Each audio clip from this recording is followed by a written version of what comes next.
A'udzubillahi minasyaitonirrajim. Bismillahirrahmanirrahim.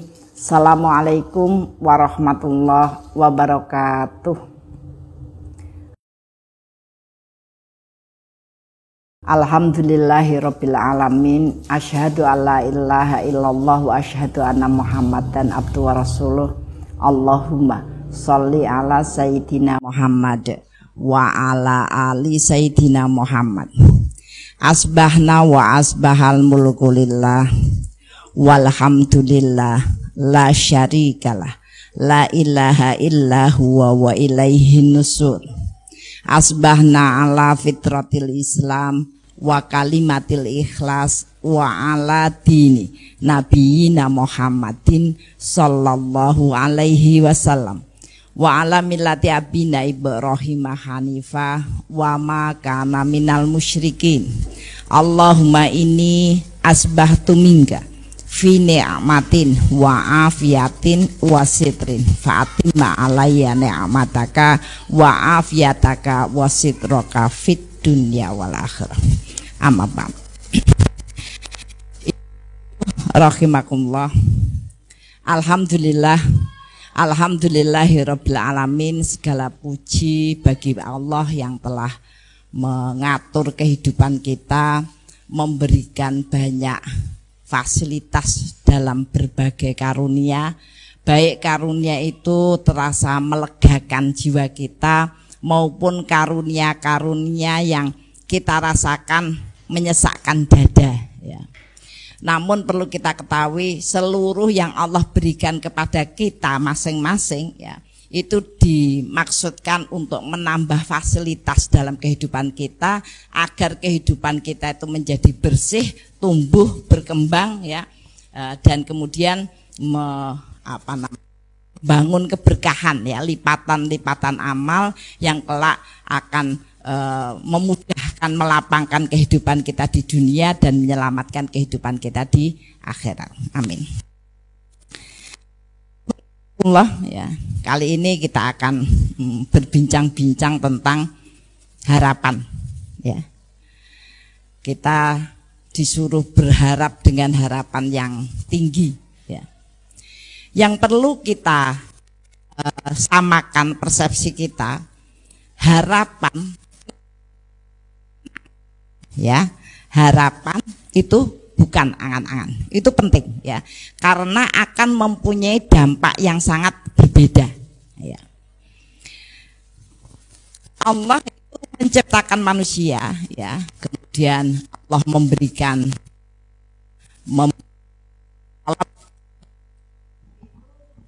punya tiga tugas ya, punya tiga tugas.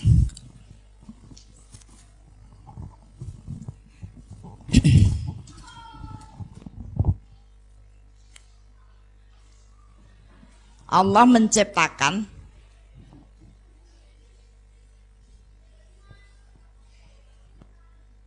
manusia ya, itu dibekali dengan hati. Dibekali dengan hati. Tugas hati itu yang pertama berharap. Ya, berharap.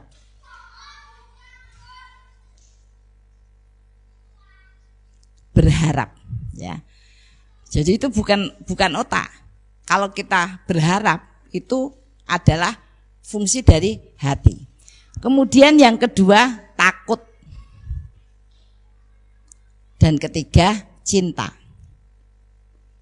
Ya. Nah, pengelolaan yang bagus ya dari proses hati itu yang kemudian akan sampai pada bahagia. Hati. Nah, kita akan berbicara tentang berharap. Ya. Nah, tadi saya sampaikan yang perlu kita sadari itu bahwa harapan itu tidak sama dengan angan-angan. Ya. Angan-angan.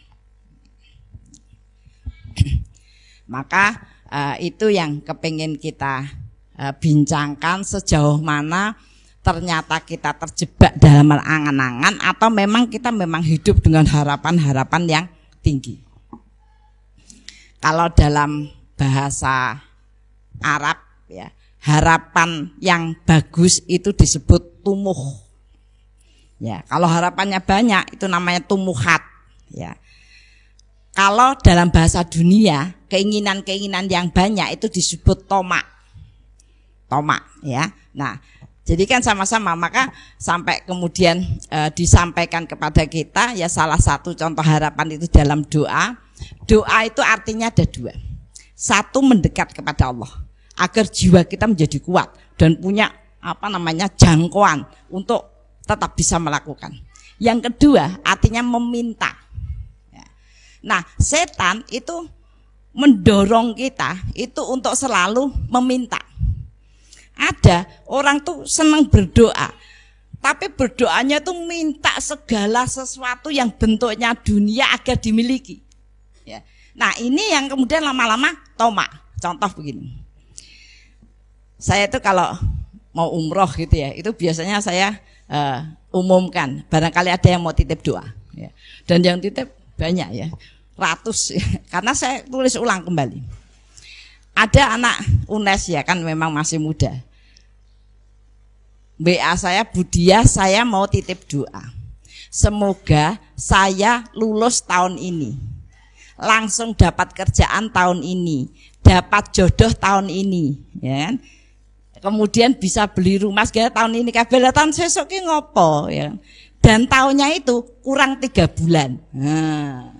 Itu jelas ngarang toh itu ya kan, itu ngarang jelas. Tapi disebutkan mungkin bayangan dia boan entuk kan lumayan gitu.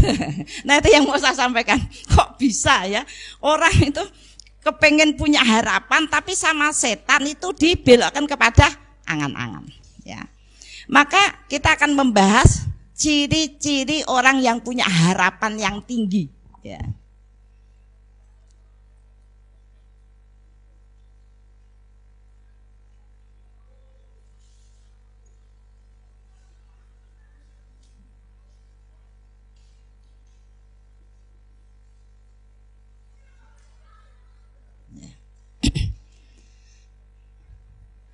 Mengalirkan harapan ya sampai jauh ya.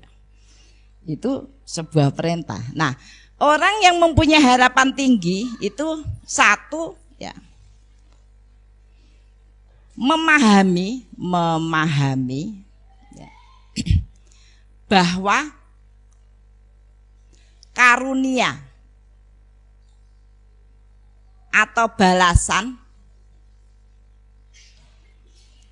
diberikan pada orang yang merencanakan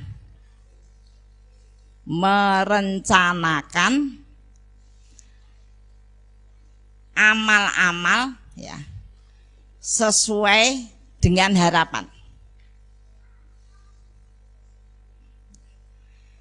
Intinya orang yang akan di backup oleh Allah itu adalah orang yang berbuat.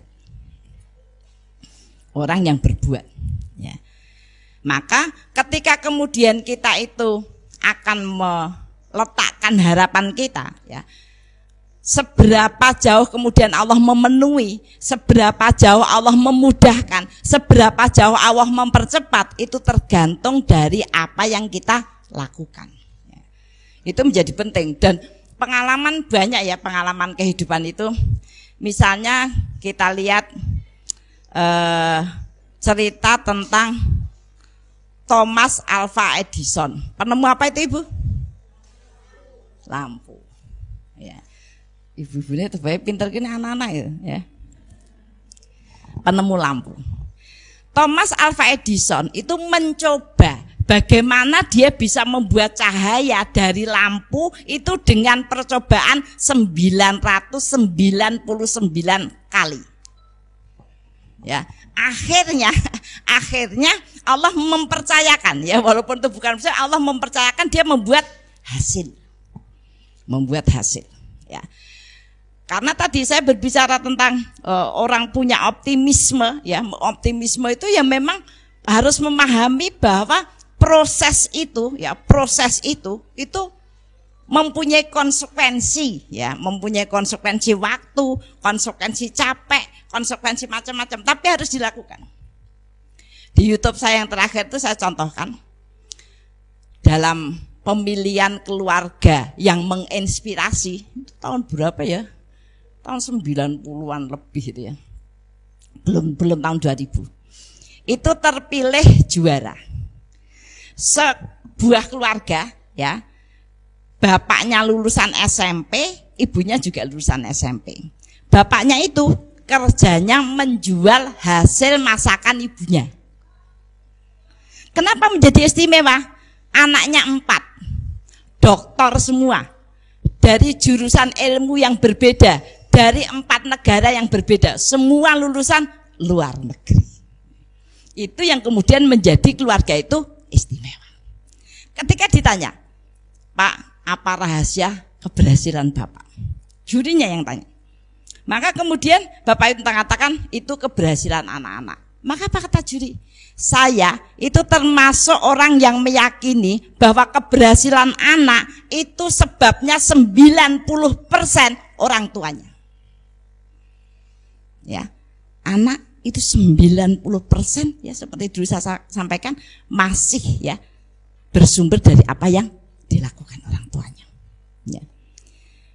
Kadang-kadang ada orang tua yang ketoknya tak ngopo-ngopo gitu ya, tapi mesti pernah melakukan sesuatu yang tidak bisa dilakukan oleh orang lain, maka kemudian diberi ijabah yang besar. Jurinya dia mengatakan begini,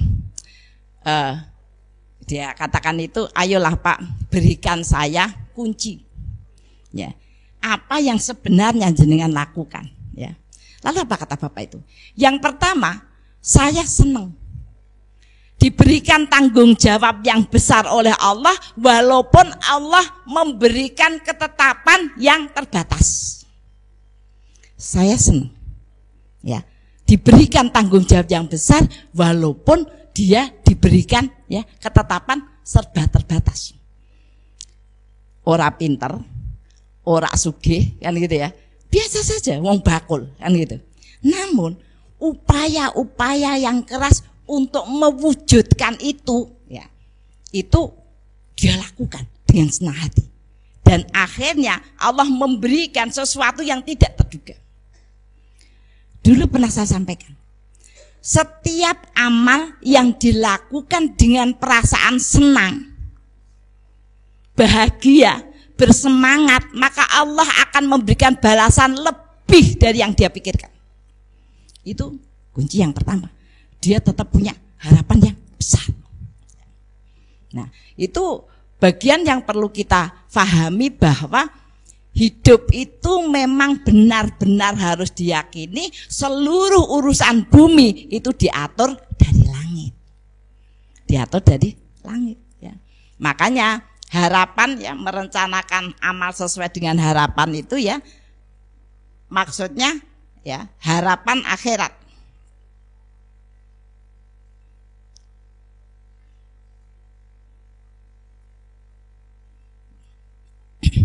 Nomor 1, harapan-harapan. Ya. Kenapa? Karena harapan-harapan tentang dunia, ya, itu tidak semua terwujud. Ya. Dan setan itu angan-angan, ini Bu, angan-angan. Ini harapan yang tinggi pada dunia. Setan itu mendorong manusia itu untuk punya cita-cita. Ya. Tetapi setan itu mendorong cita-cita itu arahnya pada dunia. Kenapa? Kenapa itu berbahaya? Karena dunia itu digariskan. Nah, sehingga ketika kemudian tidak tercapai, itu yang kemudian mematahkan harapan kita.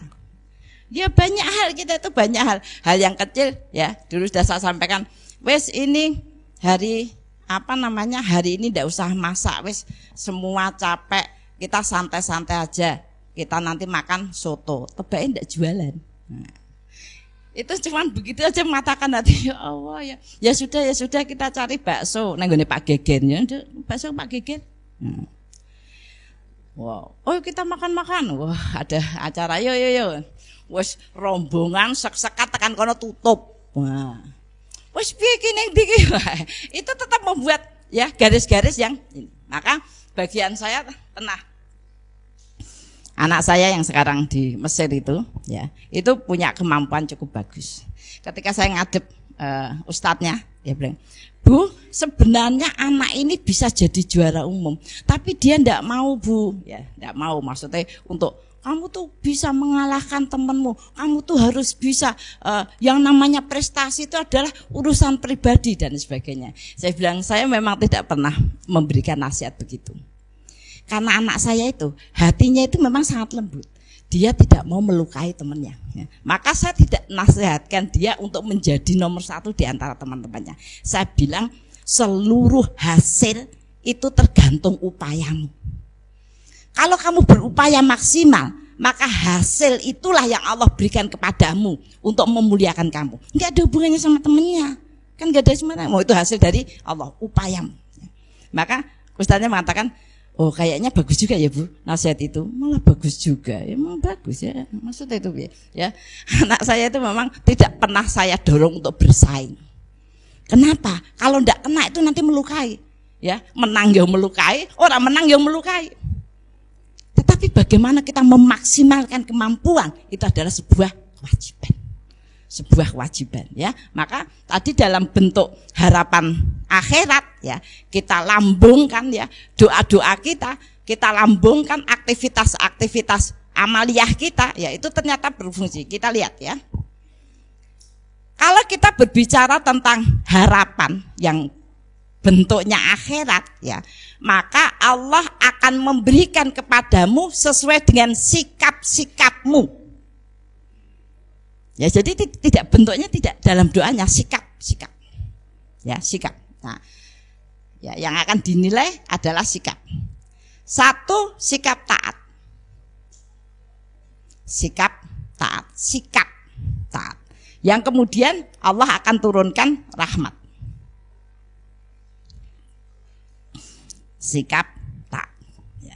Makanya nyuwun sewu ya, ini sebenarnya kalau ada acara-acara untuk wali murid itu ya, memang acaranya jangan terlalu sering, tapi memang harus ada hubungannya antara wali murid itu dengan sekolahan. Karena setiap hari itu yang ngadepi putra-putra jenengan itu ya sekolahan ya. Sehingga bagaimana kita menunjukkan sikap ya, itu menjadi bagian ya. Misalnya begini tadi, ini masih termasuk anak saya tadi, itu memang adabnya bagus. Adiknya itu kalau acara online kan, kemarin kan pandemi acara online, pakai laptop gitu kan, dia pakai kerudung, bawahnya kan enggak panjang, wong ra ketok ya kan, dia sini sembarangan gitu pakai kerudung, pokoknya kelihatan rapi gitu. Kakaknya bilang gini, kamu tahu kenapa ilmu itu enggak masuk ke kamu enggak mudah hafal? Karena kamu tidak menghormati guru dan ilmunya. Begitu kata dia. Itu sikap. Ya.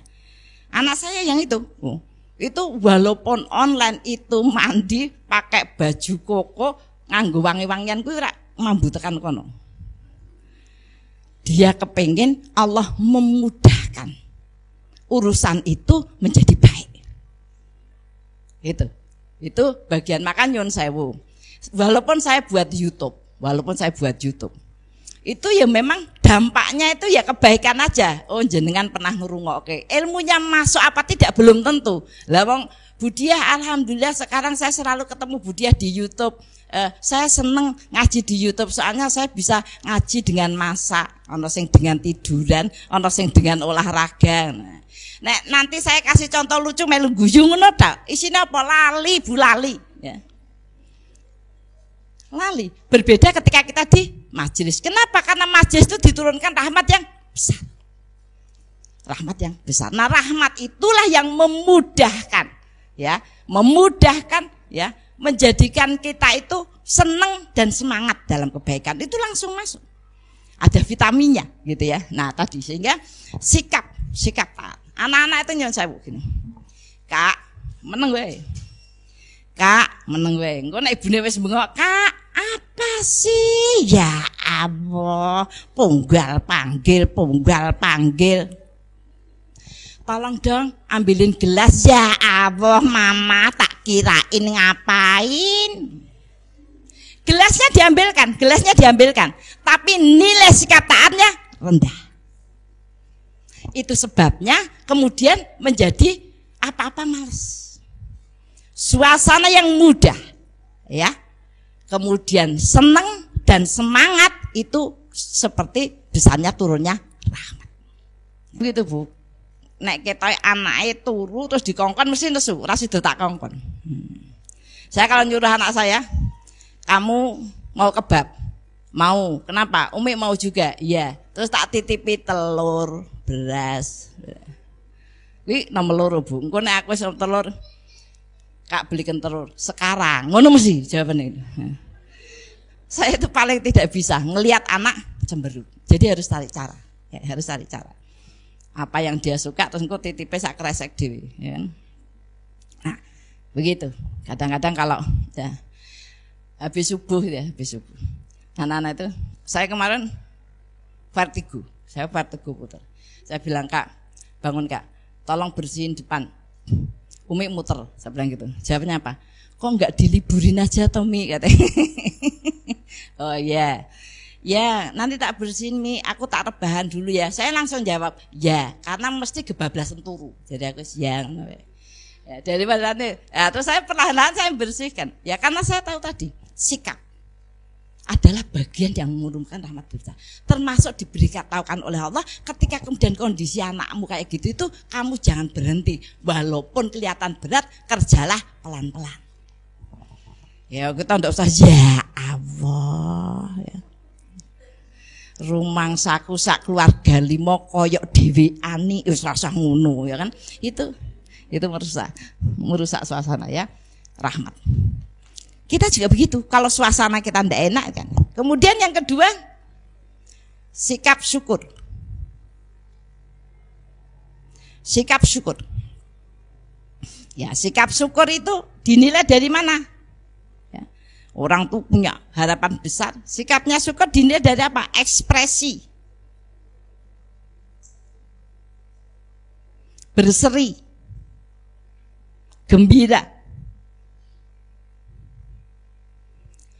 Karena ini akan mendatangkan jalan-jalan yang mudah. Tadi kita itu ngomong nanti tambah angel, anak-anak juga tambah angel. Jadi kita itu disuruh menurunkan ya suasana yang kemudian bisa memudahkan. Ya karena itu disebut orang yang punya harapan yang kuat, ya harapan yang kuat itu. Kemudian sikap lembut dalam kata. Lembut dalam kata. Ya. Yang kemudian mendapatkan keberuntungan. Keberuntungan. Maka sekarang guru TK ada yang guru TK ini. TK sekarang itu gurunya suruh duduk, ya. Diam, belum diam. Gurunya suruh bicara yang tidak terlalu keras. Ya. Agar anak-anak menyesuaikan diam, jangan dibalik. Mek jadi guru TK ya ngono, aku bengok-bengok suarane nganti entek gitu ya. Enggak. Memang harus dilatih begitu. Ya, pelan-pelan yang mana juga latihan ya. Jadi kata itu mengandung konsekuensi keberuntungan. Yang namanya keberuntungan itu tidak bisa diciptakan sekalipun orang punya harta yang banyak. Keberuntungan itu tidak bisa dibentuk sekalipun dia itu orang yang sangat kreatif. Keberuntungan itu diberikan kepada orang yang punya harapan yang kuat.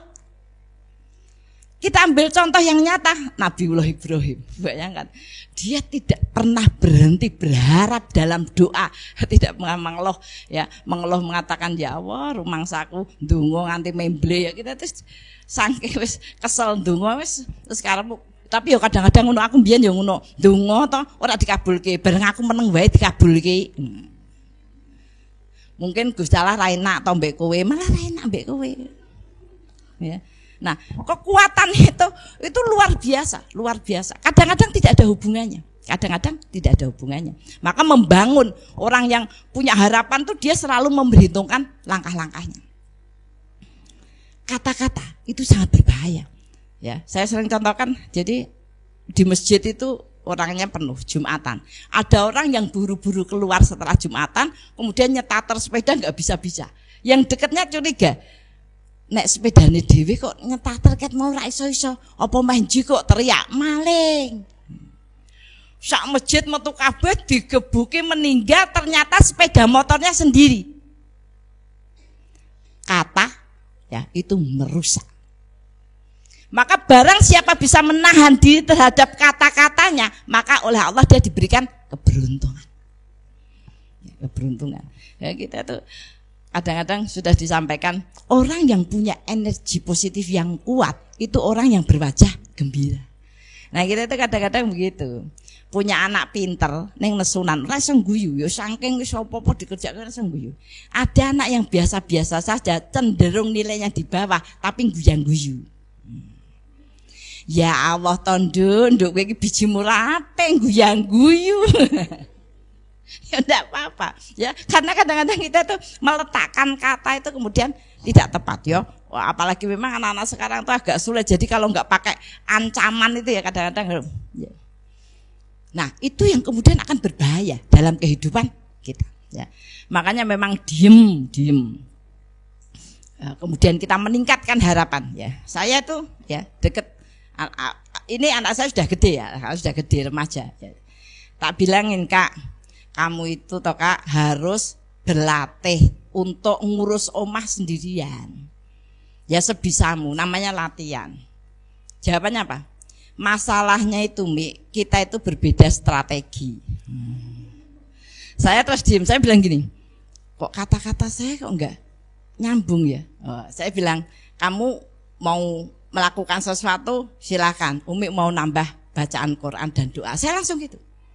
Saya itu ngomong baik loh, tidak sambung. Itu artinya Allah memberitakan kepada saya bahwa harapan-harapan yang saya berikan kepadanya itu belum terangkat ya dengan amal-amal saya yang banyak.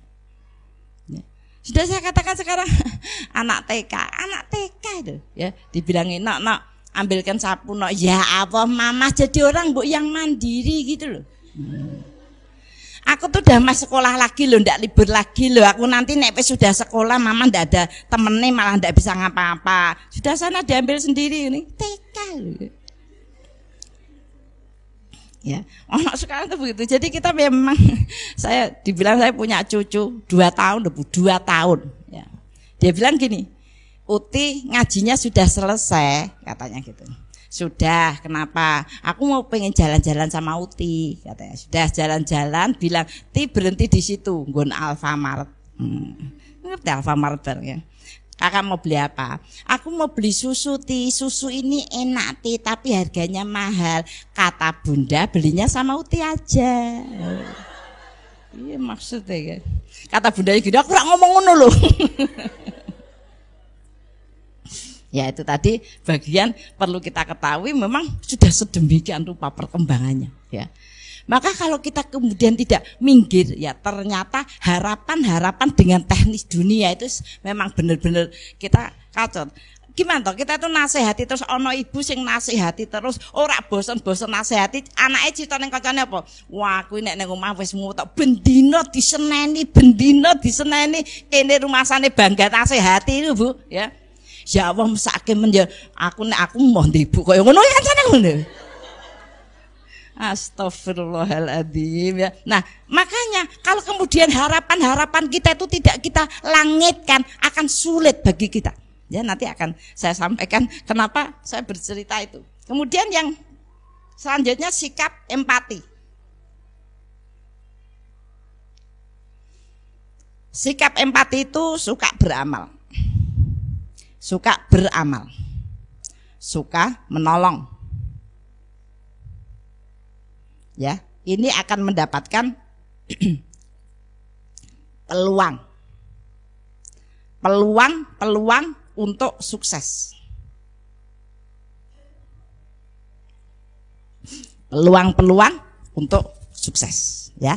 Nah, jadi kalau saya bilang kita tuh mau lihat anak-anak itu besok sukses apa tidak, dilihat di sini. Cari cara, ya. Saya kalau bilang sama anak-anak, tidak semua ini ya. Tadi anak saya yang muyul agama cukup bagus, ya. Atau anak-anak itu tak bilang gini, kalau kamu di suatu tempat, misalnya dia kuliah, misalnya dia kerja, saya bilang cari orang yang tidak bisa makan. Lalu beri makan, ajak dia makan. Kamu akan mendapatkan bagian besar dalam modal kehidupan. Benar itu, ya. Maka, loh caranya gimana kan gitu? Kamu sholat, satu ajak anak sholat, makan yuk. Orang wis monggo silakan, mesti nanti duit, ya kan? Misalnya begitu, ya. Atau apa? Ya, kata anak saya yang di Mesir itu bilang gini, wah aku sudah dapat banyak Mi, dapat banyak. Ternyata dia sudah menyelidiki temannya yang tidak bisa bayar, ini temannya tidak bisa makan, karena memang dia modelnya orangnya gitu. Ya, nek anak saya satu lah, kok ngomongnya piye? Emang ngomongnya piye? Jajaknya kayak ngomongnya piye, ya kan? Nah. Itu besar, sampai memberi makan orang yang tidak bisa makan itu masuk dalam agenda besar Ramadan. Tetapi sekarang ditangkap berbeda, misalnya nyuwun sewu Jumat berkah itu pada buat nasi kotak kemudian dibagi, tapi kadang-kadang penerimanya memang orang yang suka minta-minta, bukan orang baik yang tidak bisa makan. Ya karena tadi kita kadang-kadang sok garkoso itu ya, suka beramal, ya suka menolong. Jangan suka piknik, suka kuliner itu nggak usah pakai suka lah. Nek mau pergi ya pergi aja, jangan sampai suka piknik itu nggak masuk situ, ya. Nah, yang pengen saya sampaikan Ibu, kenapa harapan butuh ini? Kadang-kadang ketika kita itu mendapatkan ujian kita dan anak-anak itu hanya perlu memperbaiki ini. Saya itu jarang sekali nasihati anak-anak, atau kemudian menyelesaikan peristiwa langsung. Maka kalimatnya gitu, jangan konsentrasi pada yang kamu hadapi, berkonsentrasilah pada apa yang kamu lakukan. Kenapa? Karena yang kamu lakukan itulah yang menjadi modal besar untuk memudahkan, melapangkan dan memberkahkan hidup. Ya, jangan konsentrasi pada yang dihadapi, tapi berkonsentrasilah pada apa yang kita lakukan. Itu menjadi bagian besar, ya, menjadi bagian besar. Nah, saya sampaikan menghadapi masalah apapun itu saya langsung memperbaiki ini, agar Allah tahu bahwa saya punya harapan besar terhadap ini. Nah, sehingga kadang-kadang saya belum sampai melakukan sesuatu selesai sendiri, ya. Jadi Ibu saya kepengin sampaikan, Allah itu melihat harapan-harapan baik itu dengan sikap-sikap yang kita tunjukkan. Sampai dikatakan tidak berilmu seseorang sebelum berubah sikapnya. Ini penting, ya. Karena tadi sikap bukan sekedar kita memenuhi sikap. Kita itu kalau ya misalnya ya kita lagi marah itu sama anak-anak itu. Ya kadang-kadang memang anak-anak itu begitu. Membangunkan ya, apalagi nanti kalau puasa diberi tugas bangun sahur, ya kan? Nah, dibangunkan akhirnya kan geger, ya itu memang suaranya gurunya aja yang direkam, ya gitu, dicedak gitu. Ada bu guruku tuh, iya ini lo nelpon itu lo bu gurumu, gitu langsung bangun, ya. Anak-anak itu nggak dibangunkan, nggak bangun, ada telepon, bangun bu, ada telepon bangun. Makanya ini aku bangun kita telepon, nanti dia ya Allah umi ini bangun. Ya, telepon bangun ya telepon dong apa tidak koyok ya. Nah ini menjadi penting, ya. Kemudian yang kedua, jangan sedih dan mengeluh. Jangan sedih dan mengeluh, karena Allah akan menguji.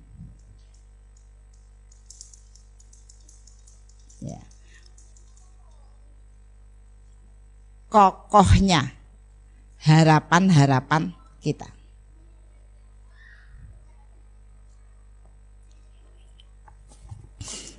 Jangan sedih dan mengeluh, ya. Karena memang perlu kita ketahui, setelah kita mempersiapkan harapan dengan benar pun Allah tetap akan menguji. Enggak ada Bu, orang yang kecil dimanja bicara kaya raya mati masuk surga itu judul sinetron, enggak ada ya. Semua harus dengan upaya. Taruhlah sholat ya, sholat itu loh, sholat 5 waktu itu kita juga diganggu.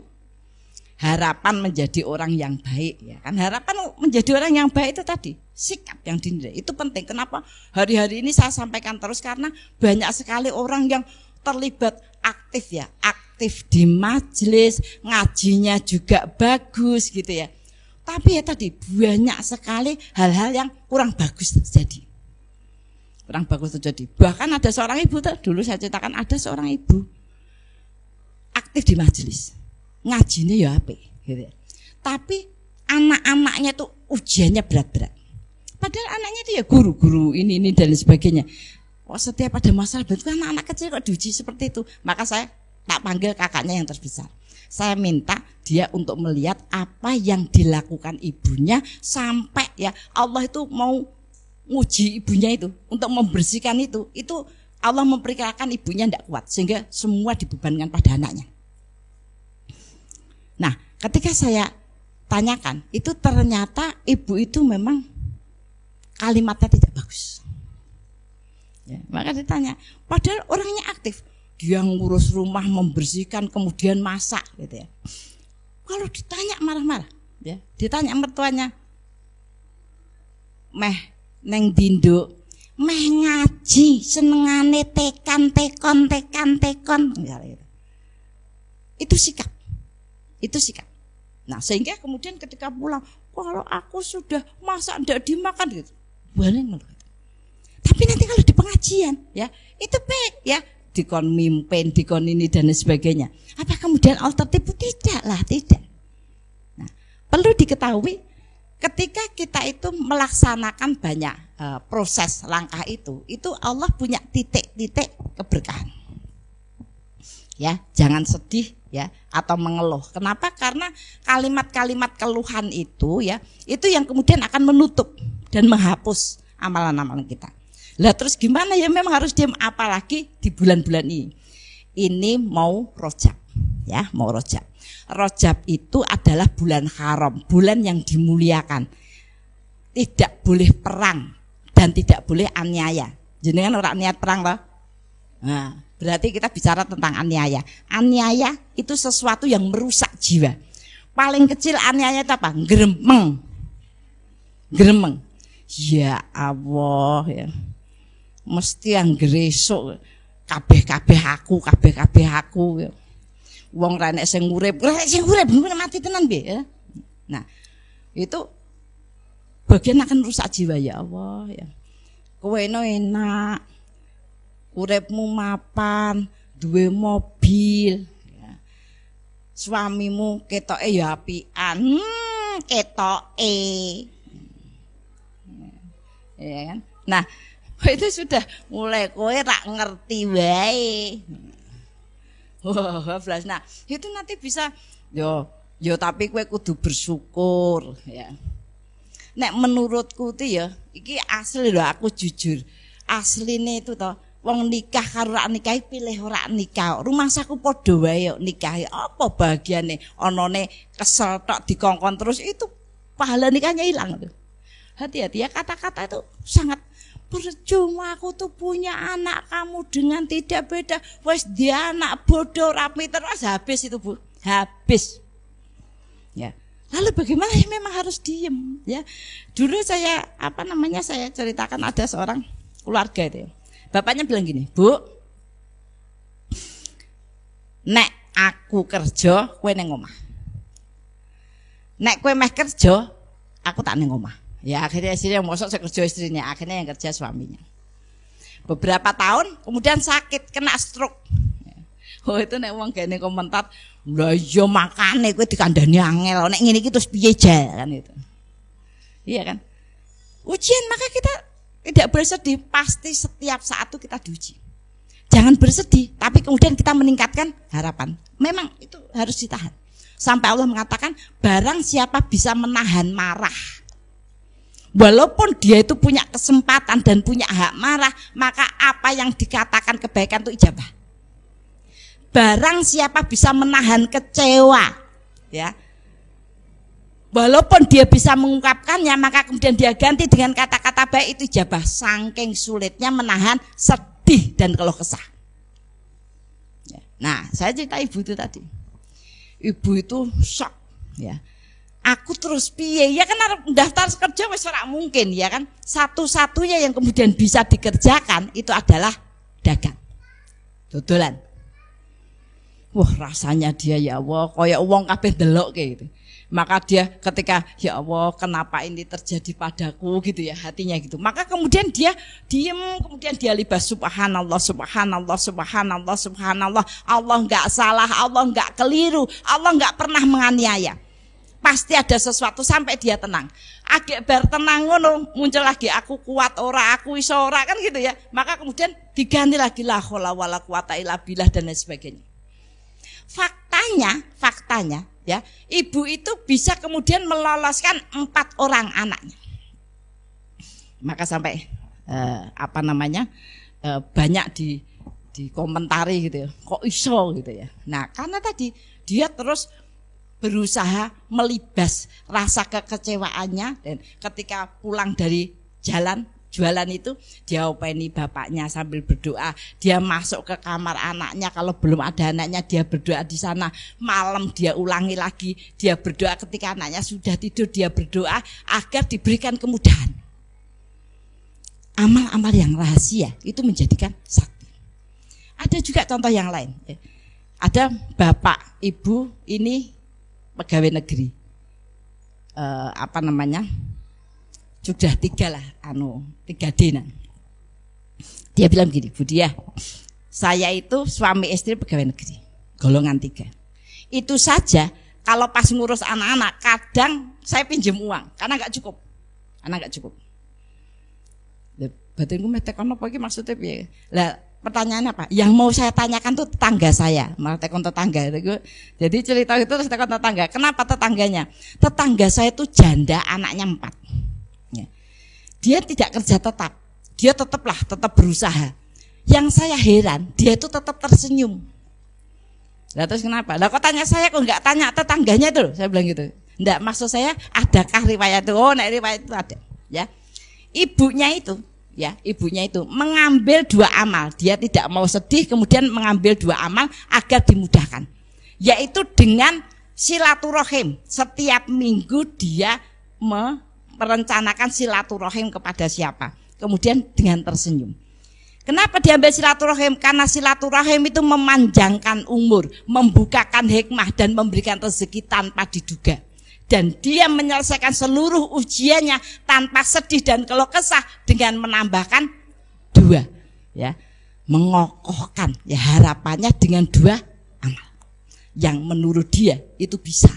Gitu. Ini cerita-cerita yang faktanya ya memang ada gitu ya. Nah tadi, kemudian yang ketiga, tadi memahami bahwa ini tadi 2 Bu, salah.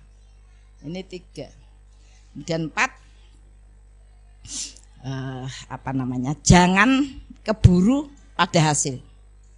Jangan terburu-buru melihat hasil. Ya. Karena hasil yang baik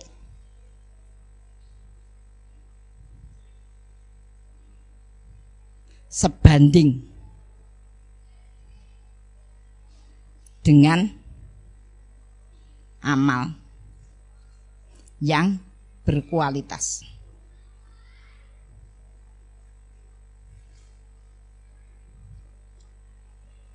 Dengan amal yang berkualitas. Nah ini yang kadang-kadang kita karena terlalu banyak nengok-nengok yang lain ya, sehingga harapannya itu diganti-ganti. Saya punya saudara, anaknya mau masuk universitas. Kowe meh masuk jurusan apa? Kose urung ana keputusan saka ibu. Jadi ibunya itu anake koncone mlebu kene, anake kanca, sampai kemudian tidak bisa berpendapat ya, tidak bisa pendapat. Jangan terburu-buru pada hasil ya. Ada sebuah cerita yang cukup ini. Ada suami istri yang punya latar belakang bagus, dua-duanya master kesehatan, ya. Itu dikaruniai 3 anak semua tunarungu. Ya, sampai karena ini orang pintar, itu sampai DNA keluarganya semua dicek. Dari mana asalnya? Kok bisa anaknya ketiga-tiganya tunarungu? Dan tidak ditemukan DNA asalnya. Artinya keluarga yang laki-laki ndak, keluarga yang perempuan ndak. Ya akhirnya dia pokoknya anaknya diopeni loh, mosok meh dipateni diopeni. Ketika anaknya TK, maka kemudian dia sampaikan pada gurunya. Anaknya kan memang tidak dengar ya. Dikatakan, "Bu, nanti kalau anak saya itu diinstruksi atau dibilangin tidak dengar, saya izinkan untuk dipukul." Maksudnya diberi peringatan. Maka kata gurunya, "Tidak, Bu, anak-anak seperti ini kami terima kasih kepada Ibu karena Ibu memberikan kesempatan anak-anak itu di sini. Anak seperti ini diciptakan menjadi sumber rahmat." Kalimat itu mengagetkan ibunya. Belum pernah dengar begitu. Dia seperti tersentak. Lalu dia pulang menangis, memohon ampun kepada Allah. Kenapa? Karena dia diberi 3 sumber rahmat yang dia merasa kecewa dengan itu. Ya. Maka kemudian dia minta ampun, kemudian searching bagaimana menghadapi anak begitu. Terus dia aktifkan bagaimana dia bersyukur, bagaimana dia meletakkan harapannya, kemudian secara teknis duniawi dia kerjakan seluruh hal untuk meningkatkan. Dan 3 anaknya itu S2, yang 1 S3 tunarungu.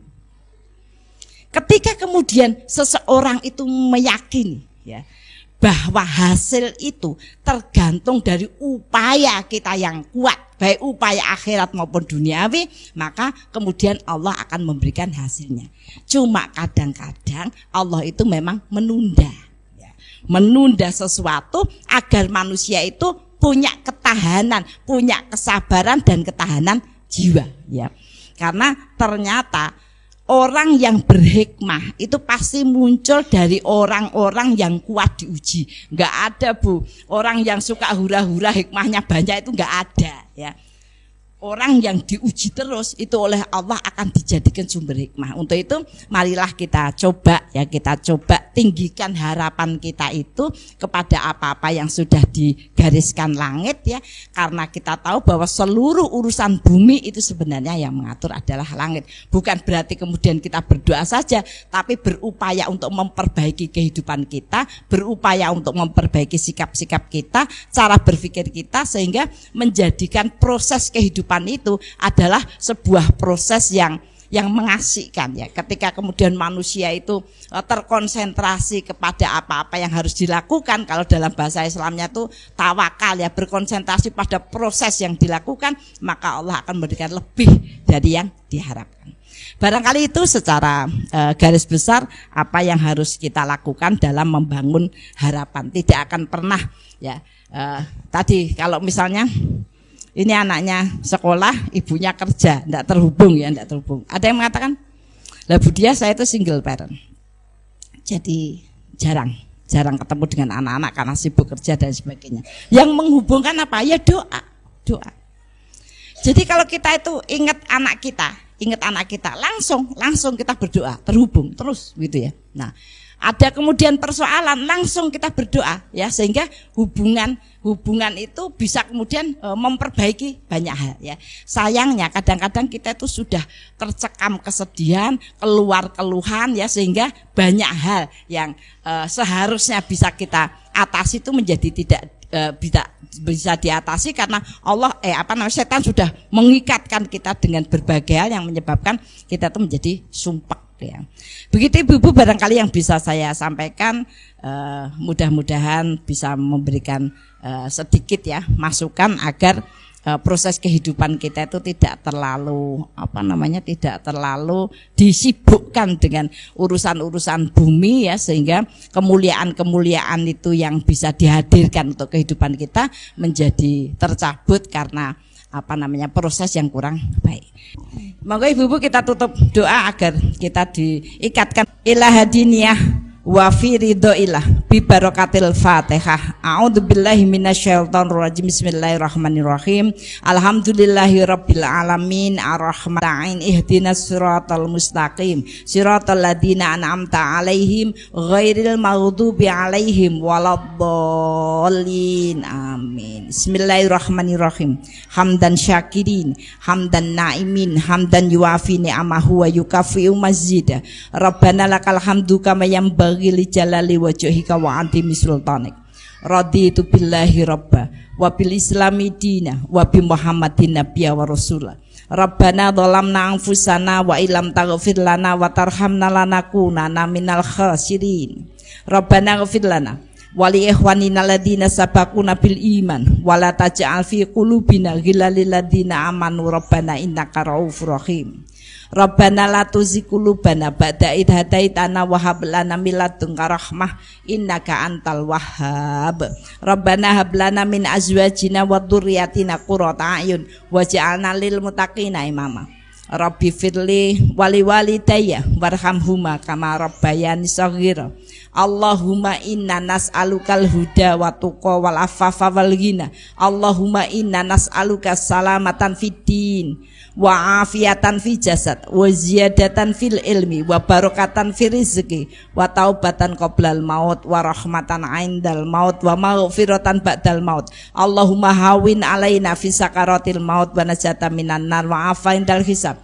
Allahumma inna nas'aluka ilman nafi'an wa rizqan thayyiban wa amalan mutaqabbalan. Allahumma inna nas'aluka sabata fil amrina wa nas'aluka azimata rusdi wa nas'aluka syukra ni'mataka wa husna ibadatika wa nas'aluka lisanan shadiqan wa qalban salima wa khuluqan mustaqima wa na'udzubika min syarri ma ta'lam wa nas'aluka min khairi ma ta'lam wa nastaghfiruka mimma ta'lam innaka antal alamul ghuyub. Allahumma ja'alna muqimas shalah wa min dzurriyyatina. Allahumma ja'alna mafatihal khair wa maghliqa syarri fi kulli zaman wa makan wa ma'akul insan.